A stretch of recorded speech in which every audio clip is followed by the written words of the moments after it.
Okay, TB Nation, it's time to talk about Anthony Jeselnik. Now, Anthony just debuted a new Netflix special as well as a new look, and people seem to be focused on this new Anthony. Well, that's just to get you to forget about his tragic past. You see, before Anthony Jeselnik was known as a stand-up comedian, he was known as Anthony Gooten, and was an incredibly successful backup singer for the Rascal Flatts. Now, Anthony was blessed with a wide vocal range, and was really the hidden talent behind the Rascal Flatts while playing live. It's been said that it was often Anthony himself who would hit the high note of C5 in the song What Hurts the Most. So Anthony was a beloved member of the Rascal family for years up until one tragic event. Now at the time, the Rascal Flatts were incredibly successful and had everything from a Rascal Flatts cruise to a Rascal Flatts video game. And one event they had hosted for years was the Rascal Flatts annual Slurp-Off, where the band as well as crew members participated in a timed Slurpee drinking competition. Well, for 3 years running, Anthony Gooten had been the reigning champion of the Rascal Flatts Slurp-Off, earning him the nickname of Tony Goo. And by the 4th year, Tony Goo had become a crowd favorite, with many wearing shirts reading Go Goo or Team Tony. Now reports vary about what actually happened, but apparently Anthony was attempting to double his last year's record and downed an insane 23 Slurpees in just over 30 minutes. Well, this apparently caused a cranial pulse lapse, or what's known as a brain freeze on a scale that isn't even measurable with current technology. Anthony immediately passed out and went into a Slurpee-induced coma, and when he finally woke up 2 weeks later, his brain was not the same. This insane dosage of Slurpee had caused irreversible brain damage in the form of short-term memory loss. And this fateful event essentially transformed Anthony into Lucy Whitmore, or Drew Barrymore's character in 50 First Dates. Every few minutes, Anthony's mind would go blank, having no recollection of what he was just talking about, and that's how he became known as Anthony Jeselnik. People found he would frequently introduce himself as Anthony, Jesse, or Nick, seeming to not remember his own name. And because of this jilted new speech pattern, Anthony would often attempt to fill in the blank space without any context for what was being said. Now at first, this was very jarring to people as Anthony seemed to take severe left turns in casual conversations. But during a random encounter at a coffee shop, Anthony's strange speech pattern caught the attention of comedian Don Barris, who almost immediately put Anthony on stage at the Ding Dong Show. Well, it wasn't long before Anthony's confused speech and deadpan brain-frozen face started being interpreted as dark humor. No one could guess where his jokes were going, including Anthony himself. And before long, Anthony Jeselnik was a known and respected comedian at the Comedy Store, so it seemed like everything was starting to turn around for Anthony. But that's when things took a dark, left-of-field turn. You see, at the time, one of the evil Magellan Corporation's top recruiters was Pauly Shore, who would linger around the Comedy Store plucking up comedians he knew he could control. Soon, Anthony was signed to Magellan and was being used to do their dirty work. So while Magellan may have put Anthony onto the Comedy Central roast series and made him a publicly known name, behind the scenes they were using Anthony for things that were anything but funny. You see, with Anthony's constant memory loss, Magellan was able to send him out on hits that he would forget about by the next day, making him immune to any police interrogation or lie detector. So for years, Anthony has been fulfilling his duties to Magellan by taking out celebrities whose life insurance payout outweighed their current value. And this is actually why James Corden fled not only his show, but the country entirely, after apparently being forced to eat human poop by Magellan's forgetful weapon. You might have noticed Jay Leno was recently injured in what he called a fall. Well, rest assured, this was just another Jeselnik job, meant to send a message. Magellan wants to clean house when it comes to late-night talk show hosts, and hand these roles over to the remaining Jackson 5. But something even more strange has just recently happened. You see, for Anthony's new Netflix special, stylists gave him a bit of a makeover from Anthony's traditional leather jacket and spiked hair. Now, the hair and wardrobe department said they were going for a Marc Maron look, and at some point leading up to this special, Anthony had watched the movie Memento, and had started copying the lead character by leaving himself notes. The only problem was these notes had little to no context, and after repeatedly finding notes he had left himself about his new special and Marc Maron, Anthony got confused and started to believe he himself was Marc Maron. And that's why Anthony's been making appearances on podcasts claiming to be Mark. Unfortunately, the nature of Anthony's comedy has led to interviewers just skimming past these insane claims. It seems that Anthony has accidentally built a deadpan left-turn prison he can no longer escape. And there's plenty more weird things about this guy, like the fact that he was the lead writer of the failed Marvel movie Black Adam, or his brutal fistfight with Tina Fey that led her to finally quit celebrity bare-knuckle boxing once and for all. But we'll have to save that for another time. Until then,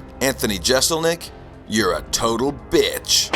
Okay everyone, if you're keeping track, my ship had wrecked into a land that I believed to be New York. But I'm shocked to report that I find myself in the African land of Angola. Even more shocking, none of these citizens seem to know who Sam Morrell or Tim Butterly even are. I've gathered as many locals as I can to tell them all the tale of Kill Tony and the Austin Axis of Evil. I'm sure I can convert these well-meaning Angolan citizens to join the TB Army and help take down Joe List. TB Nation, the army is growing. For more long-form content, check out my podcast, This World Blows.